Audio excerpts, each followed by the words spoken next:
अगर आप भी लेना चाहते हैं देश दुनिया की तमाम जानकारी तो आज ही सब्सक्राइब करें हमारे चैनल को। साथ ही नीचे दिए बेल आइकन को जरूर दबाएं ताकि हर अपडेट आप तक पहुंच सके। काशी, जिसका नाम जुबां पे आते ही शिव की स्तुति अपने आप मन में आ जाती है।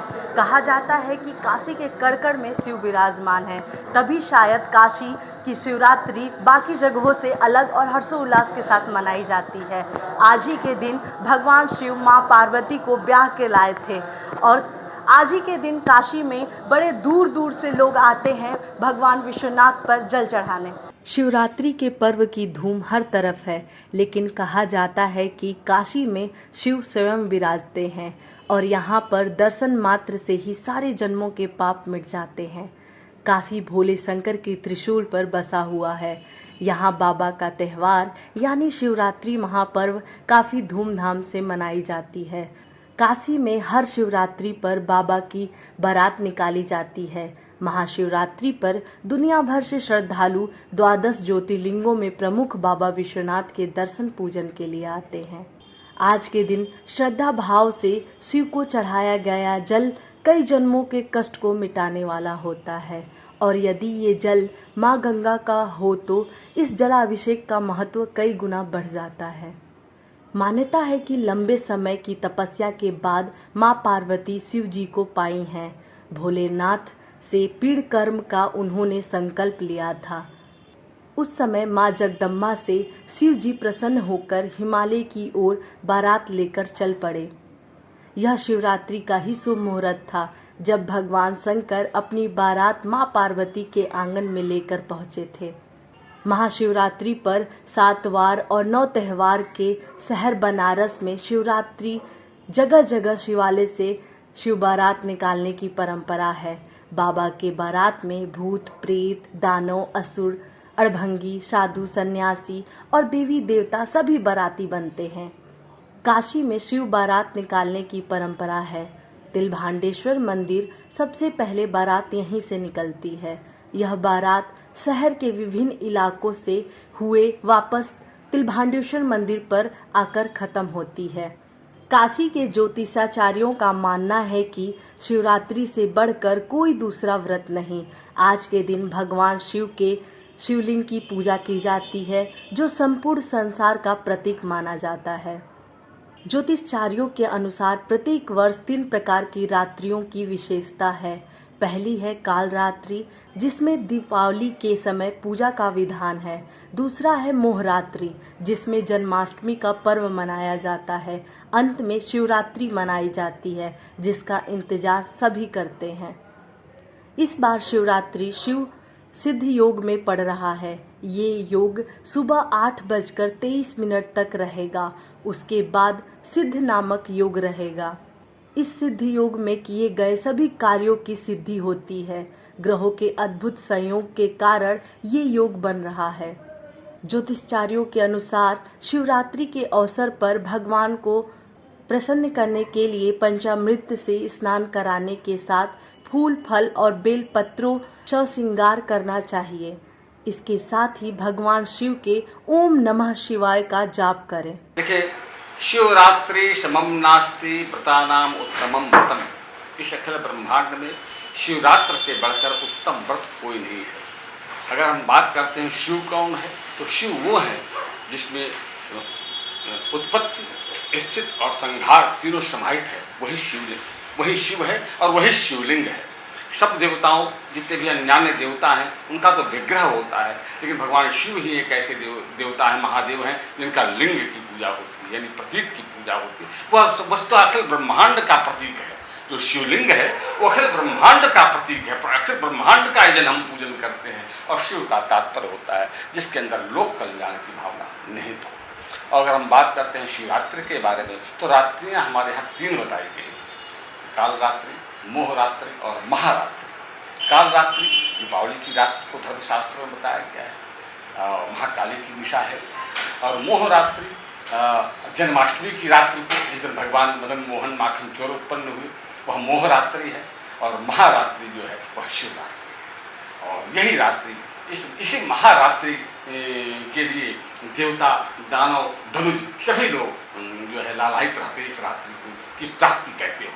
तो प्रत्येक वर्ष हम लोग इस तरह शिवरात्रि को प्राप्त करते हैं और फाल्गुन मास के कृष्ण पक्ष की चतुर्दशी तिथि को यह पर्व प्राप्त होता है। इस दिन ग्रहों के दिव्य अलौकिक संयोग जब होते हैं तब यह पर्व प्राप्त होता है। इस बार अगर हम बात करें तो शिवरात्रि शिव सिद्ध योग में पड़ रहा है। ऐसा कभी कभी हुआ करता है। शिव और योग 8:23 तक प्रातः काल तक रहेगा, उसके बाद सिद्ध नामक योग होगा। तो शिव का मतलब ही होता है कल्याण और सिद्धि का मतलब होता है अष्ट सिद्धि नवनिधि के दाता असबर दीन जानकी माता, यानी सिद्धि को प्रदान करने वाला। यानी कि जो भी आप कार्य करते हैं वह सिद्ध और कल्याण को देने वाला होता है। ऐसे योग में सबके जीव जगत के अंदर स्पिरिचुअलिटी यानी आध्यात्मिकता अधिक बढ़ जाती है ऐसे योग के प्राप्त होने पर। तो यह शिव रात्रि जो प्राप्त हो रही है इस बार की, वह शिव सिद्धि योग को लेकर के आई हुई है। ग्रहों के ऐसे योग बने हुए हैं जो कल्याणकारी होगा।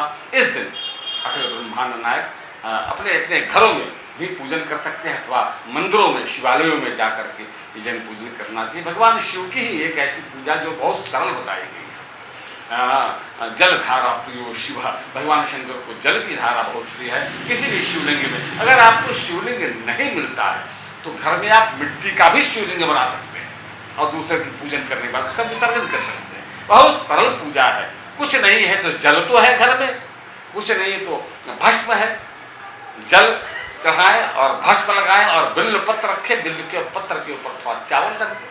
बहुत सरल पूजा है। लेकिन अगर आप वैदिक तरीके से शास्त्रीय तरीके से भगवान शिव का खोड़सो पूजन करना चाहते हैं तो भगवान का दूध दही घी शहद और शर्करा से पंचामृत से स्नान कराना चाहिए पृथक पृथक। फिर पंचमृत स्नान करना चाहिए, नदियों और सरोवरों के दिव्य जल से स्नान करना चाहिए। फिर विश्वनाथ का वस्त्र जनेऊ चंदन अक्षत बिल्व पत्र और दिव्य श्रृंगार करना चाहिए। भगवान को बिल्व पत्र से फूलों से गजरों से खूब सजाना चाहिए। उसके बाद नैवेद्य यानी भोग पदार्थ रखना चाहिए। भोग पदार्थ भगवान को भंग भी बहुत प्रिय है। भंग जो है मस्ती का प्रतीक माना गया है। थोड़ा सा वो मंदार पुष्प बहुपुष्प सुपूजिताय, मंदार का पुष्प बहुत पसंद है भगवान को, बिल्व पत्र बहुत पसंद है भगवान को, जिसका प्रयोग उनके पूजन में विशेष रूप से करना चाहिए। और उसके बाद धूप दीप और कपूर की आरती और नैवेद्य करना चाहिए, यानी कुछ चढ़ाना चाहिए। इस प्रकार से उसके बाद बैठ करके उन्हीं के पास ओम नमः शिवाय इस सहज और सरल मंत्र का अथवा कोई और भी आपको मंत्र आता हो, वैदिक मंत्र आता हो या मृत्युंजय मंत्र आता हो, त्रयंबकम यजामहे सुगंधिम पुष्टिवर्धनम उर्वारुकमिव बंधनान् मृत्योर्मुक्षीमामृतात्, इस मंत्र का भी आप जप कर सकते हैं। ओम नमः शिवाय का भी जप कर सकते हैं। और कुछ नहीं है लोक परंपरा में उनका भजन भी आप गा सकते हैं, क्योंकि भजन भी लोक परंपरा के लोक साहित्य के मंत्र माने गए हैं। तो उनका भी आप प्रयोग कर सकते हैं और ताली बजा करके, गाल बजा करके, डमरू बजा करके, मृदंग बजा करके, ढोलक बजा करके अपने बाबा को पसंद कर सकते हैं। इस प्रकार से संक्षिप्त रूप से हम शिवरात्रि के व्रत को मनाते हैं और अपना भी कल्याण करते हैं और लोक का भी कल्याण। बिल्कुल, अगर हम पौराणिक मान्यता देखें तो इसके पीछे दो अवधारणाएं प्राप्त होती हैं। एक लोक परंपरा में यह मान्यता है कि इसी दिन भगवान शंकर का पराम्बा जगदम्बा के साथ पाणी ग्रहण संस्कार हुआ था और काशी में इस उत्सव को बहुत उत्तम ढंग से लोग मनाते हैं। लोग यहाँ के भक्ति भाव में दो भागों में बढ़ जाते हैं। एक पराम्बा जगदम्बा के पक्ष में चले जाते हैं, एक बाबा शिव के बराती के रूप में चलते हैं। तो भंग का सेवन करके और नंग धंग और गाल बजाते हुए, डमरू बजाते हुए, विविध आयुधों और विविध प्रकार के वाद्यों का प्रयोग करते हुए मस्ती से वो सड़कों पर निकलते हैं, बाबा का बारात निकालते हैं। और अगर हम मानें कि पौराणिक परंपरा क्या है इसके पीछे, शिवरात्रि के पीछे, तो शिव पुराण में कथा आई है कि ब्रह्मा और विष्णु के बीच विवाद उत्पन्न हुआ कि श्रेष्ठ कौन है। इसी बीच दोनों के विवाद में, वह विवाद यही काशी में उत्पन्न हुआ था और विश्वनाथ ज्योतिर्लिंग के रूप में प्रकट पहली बार शिवरात्रि के दिन ही हुए हैं। इसीलिए द्वादश ज्योतिर्लिंगों में शिव विश्वेश्वर की बड़ी महिमा बताई गई है। यही पर ज्योतिर्लिंग के रूप में विश्वनाथ प्रकट हो गए और जिनका न आदि था न मध्य था न अंत पता था, एकदम विशिष्ट वो ज्योतिर्लिंग ब्रह्मा और विष्णु दोनों नेत्र कहने लगे, यानी हार गए और उन्होंने कहा प्रभु हम इसका पता लगाने में असमर्थ हैं, आप कौन हैं। वह उसी समय विश्वेश्वर प्रकट हो गए और छोटे लिंग के रूप में स्थापित हो गए। तभी से ज्योतिर्लिंग की स्थापना हो गई। इसके पहले ज्योतिर्लिंग नहीं था, लेकिन आज के ही दिन ज्योतिर्लिंग की स्थापना प्राकट्य हुआ था। इसलिए शिवरात्रि को ज्योतिर्लिंग के उत्सव के रूप में भी हम मनाते हैं। तो दो अवधारणाएं हैं। भक्तों की भाव की बात करें तो शिव बारात उठती है, और आध्यात्मिक चिंतन की बात करें तो शिवलिंग के प्राकट्य पर्व के रूप में भी हम शिवरात्रि को। मैं अजय झा यहाँ की मैं पुजारी हूँ, और यहाँ हम करीब 11 साल से पुजारी में यहाँ पे हूँ। और यहाँ महाशिवरात्रि की पर्व बड़ी धूमधाम से मनाया जाता है। हर साल मान लो यहाँ खंड रुद्र अभिषेक होता है।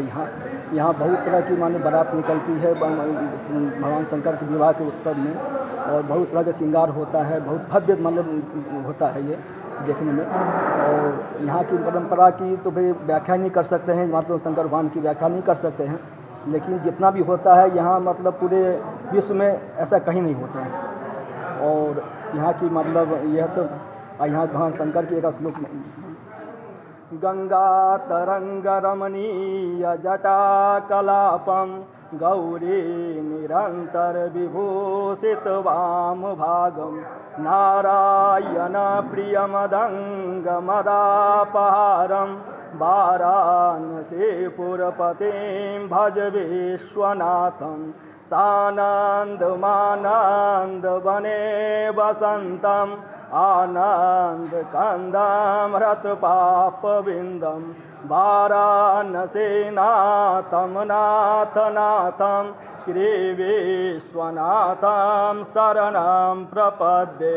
नमः संभवाय च मयो भवाय च नमः शंकराय च मयस्कराय च नमः शिवाय च शिवतराय च ओम तत्पुरुषाय विद्महे महादेवाय धीमहि तन्नो रुद्रः प्रचोदयात्। नमः पार्वती पतये हर हर महादेव।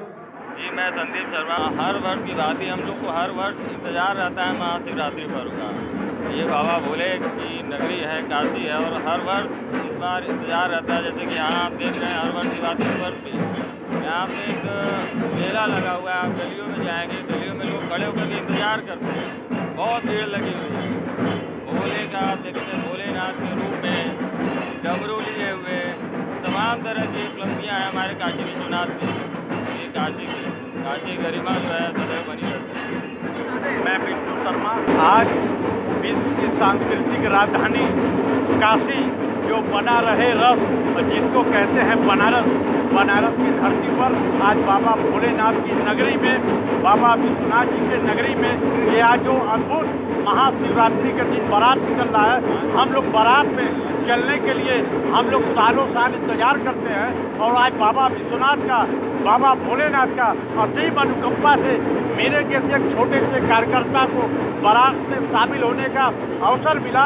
हम समस्त काशीवासियों को महाशिवरात्रि की हार्दिक बधाई एवं शुभकामना व्यक्त करते हैं। हर हर महादेव। पूरी काशी अपने ही अल्हड़पन के लिए जानी जाती है। लोगों में उमंग है बाबा विश्वनाथ के विवाह को लेकर। पूरी काशी में हर हर महादेव के नारे गूंज रहे हैं। प्रभा साक्षी से आरती पांडे, बनारस।